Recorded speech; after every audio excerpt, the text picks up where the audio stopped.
Hello everyone, my name's Steve and welcome back to American Steam Legacy. When we look at the wheel configurations selected by the USRA, it's easy to understand why some were chosen over others. The 210-2 Santa Fe was selected over the 210-0 Decapod, and the 282 Mikado was chosen over the venerable 280 Consolidation. And while the Pacific and Mountain types were versatile locomotives, the relatively low production numbers of each fostered that lingering question of whether both were even necessary.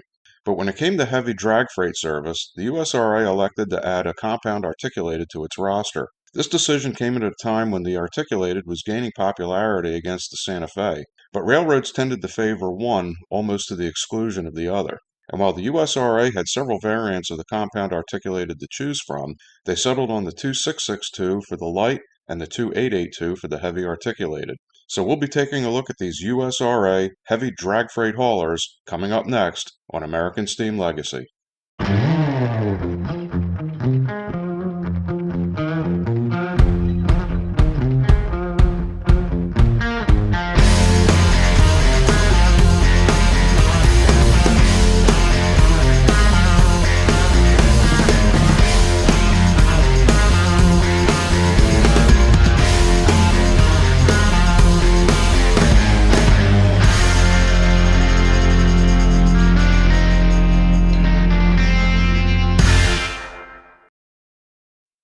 The reasons for the USRA selecting the 2662 and 2882 are rather obvious.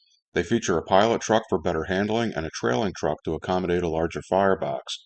Since the interchangeability of parts was also a priority for the USRA, the heavy and light articulateds shared their pilot trucks with the heavy Santa Fe, and the trailers were in common with the heavy and light Santa Fe. The 57-inch wheel tires and grate shakers were also carried over from the Santa Fe as well. The pistons and piston valves on the low-pressure cylinders, as well as the main rod design, were all in common with other USRA standards. Of course, no discussion of articulated power is complete without mentioning the 210-10-2, or more specifically, why didn't the USRA give it any consideration? By 1918, only two American railroads rostered a 10-coupled articulated, the Atchison, Topeka, and Santa Fe, and the Virginian Railroad. Both were huge machines even by modern standards. The Virginian 210-10-2 was so large that the front cylinders and cab had to be shipped separately from the locomotive itself, since the railroads running between Schenectady, New York, and Virginia didn't have the clearances to accommodate a locomotive of this size. Since the Virginian Railroad was built to 20th century engineering standards, something the size of the 210-10-2 didn't pose a problem. As for the rest of the nation's railroads, especially those operating in the coal regions of Appalachia, something a bit smaller was needed.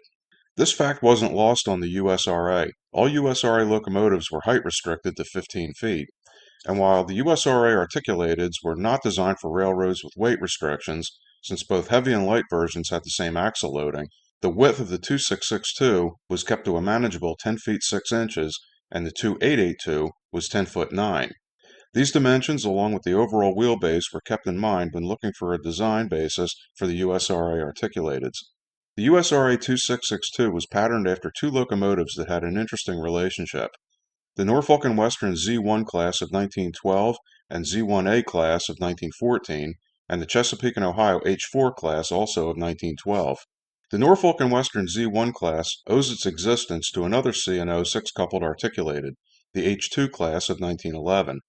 The Norfolk and Western borrowed an H2 to see how it would perform against one of its own Y1 class 2882s. A Norfolk and Western employee that was involved in the trial claimed the H2 literally ran circles around the Y1. This apparently sent the Norfolk and Western to Alco, the manufacturer of the H2, and an order was placed for 150 copies of the Chesapeake and Ohio locomotive. By 1912, the Chesapeake and Ohio H4 class had arrived, which were slightly heavier versions of the H2, and it was the H4 design that drew interest from the USRA. The USRA 2662 carried over the boiler pressure and driver diameter of the Z1. The high-pressure cylinder diameter was increased by 1 inch over the Z1 and H4 to 23 inches. Tractive effort saw an increase of nearly 5,000 pounds over the Z1 and 12,000 pounds over the H4. The USRA design was significantly heavier than its N&W and C&O counterparts, on average 21,000 pounds heavier, with an engine weight of 448,000 pounds. And while the adhesion factor was slightly less than that of the H4, it was still a very good 4.51. Right from the beginning, the USRA always chose a design basis for its standard locomotives that had proven itself successful in actual service. And while changes were made, none of them were to address a major design flaw. When it came to the 2882, the USRA took a different approach. The Y2 class had been in service for less than a year and had already developed a reputation for being anemic. A firebox that was too small, coupled to a boiler that left some room for improvements, made the Y2 a poor steamer. The USRA apparently saw the potential in the Y2 and set out to correct its shortcomings. While grade area remained the same, the firebox itself was enlarged, adding 29 square feet of evaporative surface area. The overall dimensions of the boiler and diameter of the boiler flues were unchanged, but the number of flues was increased from 244 to 285. These changes added nearly 500 square feet of evaporative surface area and overcame the poor steaming issue. The resulting USRA 2882 rode on 57-inch drivers, same as the 2662, and the boiler pressure was increased by 40 psi over the Y2 to 270 psi. The high-pressure cylinders saw a modest increase to a 25-inch bore, and the low-pressure cylinders remained at 39 inches in diameter. But the most substantial increase came in the tractive effort. The USRA Heavy developed just over 114,000 pounds of tractive effort compared to 96,000 pounds for the Y2. As mentioned earlier, the USRA Articulated shared quite a few parts with other USRA types. They also had several parts in common among themselves as well. Headlights, sanders, smokestacks, live steam injectors were all shared by the heavy and light articulateds. The build-up engine frame for the 2662 was elongated to accommodate a fourth axle for the 2882. But there is one common part in particular that is rather interesting. The USRA compounds were equipped with Mellon-type bypass valves. These valves are typically used to send high-pressure steam to the low-pressure cylinders. So apparently the USRA articulateds were able to be operated in simple mode. With the heavy and light articulateds arriving rather late in the USRA era, it comes as no surprise that the production numbers were rather light compared to other USRA types. Only 2 railroads received an allotment of the 2662. The Wheeling and Lake Erie received 10, while the Chesapeake and Ohio took 20. These 30 locomotives were the only USRA light articulateds delivered, and no exact copies were ordered. The USRA Heavy Articulated was produced in much larger numbers, but only 3 railroads received an allotment.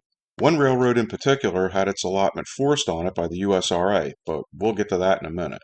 Of the 80 USRA 2882s produced, the Norfolk and Western received the lion's share of 50, which became the Y3 class. Of the remaining 30, 20 went to the Virginian and 10 to the Clinchfield.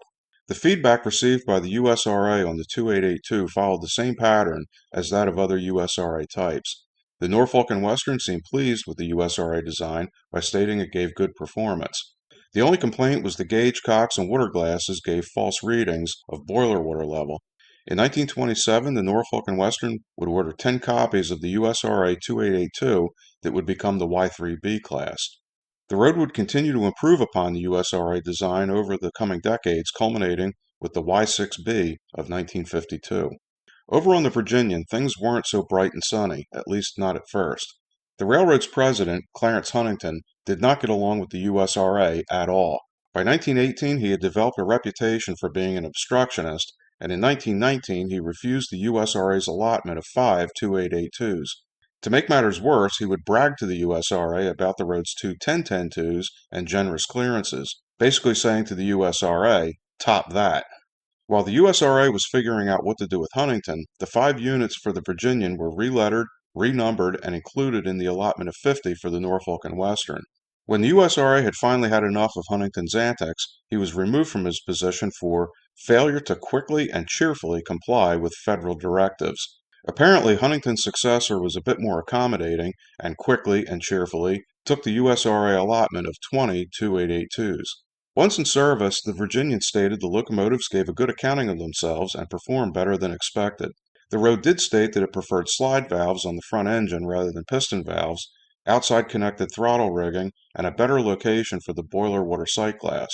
But the Virginian Railroad's relationship with the USRA's 2882s didn't end there. In 1923, the road ordered 15 copies and bought 7 more pre-owned copies in 1947. The Virginian considered its USRA Heavy Articulateds the best all-around freight and mine run locomotives. While the two railroads that received the 2662 didn't give the USRA any grief like the Virginian they did have some praise and some complaints. The Wheeling and Lake Erie stated the USRA locomotives were too slow for mainline service and better suited for mine run duty.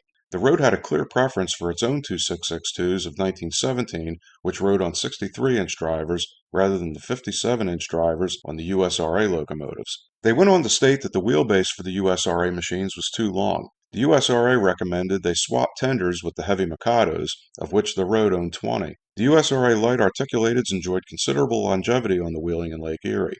The road began scrapping its own 2662s in 1939. Beginning in 1936, the first of 32 superpower Berkshires began to arrive, making the six-coupled articulated surplus to requirements. But four of the original USRA machines would remain in service into the 1950s, pulling mine run duty. While the Wheeling and Lake Erie 2662 may have been faster, the superior steaming capacity of the USRA design saved it from an early demise. The Chesapeake and Ohio also complained about the USRA 2662 being too slow for mainline service. This turned out to be the only valid complaint among many. The road claimed the USRA design produced 15 to 20 degrees less superheat than the H4, but it didn't make any marked difference in performance. The Chesapeake and Ohio also believed the boiler pressure should be reduced from 225 to 210 psi, but didn't provide any details as to why. The ashpan design and convenient and comfort of the cab arrangement also drew the road's ire. The C&O clearly had a preference for its own H4s, even though the USRA 2662s were as good or even better. Even though the USRA 2662 wasn't produced in large numbers, the type did survive until the end of the steam era. Modernized versions would appear throughout the following decades, with the Chesapeake and Ohio placing the last order for steam on a domestic railroad. That order was for 10 copies of the road's H6 class 2662s, of which number 1309 has been restored to operating condition and has been working excursion trains ever since. I hope you enjoyed the video. Please remember to like, share, and subscribe. And once again, my name's Steve, and thanks for watching. I'll see you next time.